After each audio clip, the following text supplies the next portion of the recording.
एक टाइम था जब पेटीएम होता था इंडिया के हर फोन में, इंडिया का डिजिटल वॉलेट किंग। फिर 2021 में आया पेटीएम का आईपीओ 18,300 करोड़ का, देश का सबसे बड़ा आईपीओ।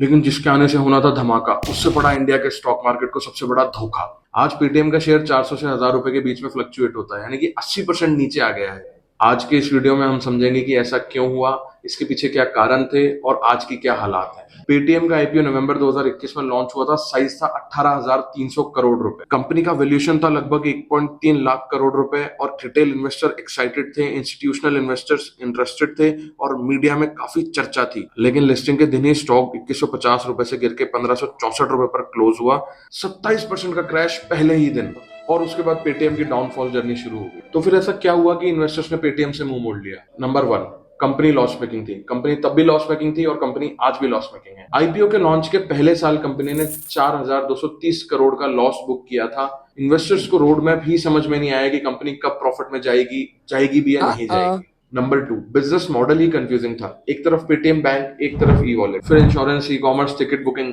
आखिर इनका फोकस क्या था? इनका कभी एक फोकस पॉइंट रहा ही नहीं। Number three, valuation over the top. 1.3 lakh CR का वैल्यूएशन और जीरो प्रॉफिट। इन्वेस्टर्स को यहाँ पे कुछ ना कुछ झोल दिखाई दिया, लेकिन फोमो में लोग इन्वेस्ट करते गए और कंपनी इतनी बड़ी हो गई। Number four, regulatory red flags. SEBI ने आईपीओ के लॉन्च के टाइम पे कुछ डॉक्यूमेंट दिए थे और रेड फ्लैग दिया था। फिर इसके बाद में आरबीआई ने पेटीएम पेमेंट बैंक पे रेस्ट्रिक्शन लगा दिए, जो कि इन्वेस्टर के कॉन्फिडेंस को और ज्यादा डैमेज करता चला गया। नंबर फाइव, ग्लोबल सेंटिमेंट्स भी खराब थे। 2021 में यूएस में टेक मार्केट क्रैश हो रहे थे, उसी टाइम पे पेटीएम का आईपीओ भी आया। अब आगे क्या हुआ? आईपीओ के बाद स्टॉक कंसिस्टेंटली गिरता गया, इन्वेस्टर ने ट्रस्ट खोना शुरू कर दिया, प्रमोटर और इंस्टीट्यूशनल इन्वेस्टर्स ने भी अपने स्टेक सेल कर दिए। 2024 तक आते आते कंपनी ने अब फोकस शिफ्ट किया और लेंडिंग और मर्चेंट पेमेंट की तरफ। रेवेन्यू तो इनका इंप्रूव हुआ है, लेकिन प्रॉफिटेबिलिटी अभी तक नहीं आई है।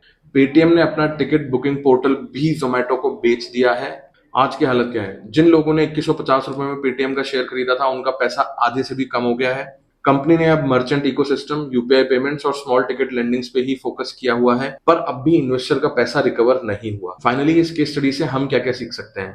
सिर्फ ब्रांड देख के ट्रस्ट मत करो, हाइप या मार्केटिंग से इन्फ्लुएंस ना हो, business model, profit road map और वैल्यूएशन को देख के ही पैसा इन्वेस्ट करो। आईपीओस में एंट्री करते समय ग्रीड से ज्यादा एनालिसिस ज्यादा इंपॉर्टेंट है। टैग करो अपने उस दोस्त को जो स्टॉक मार्केट में इन्वेस्ट करता है, और इसी तरीके की और केस स्टडीज के लिए चैनल को सब्सक्राइब करो।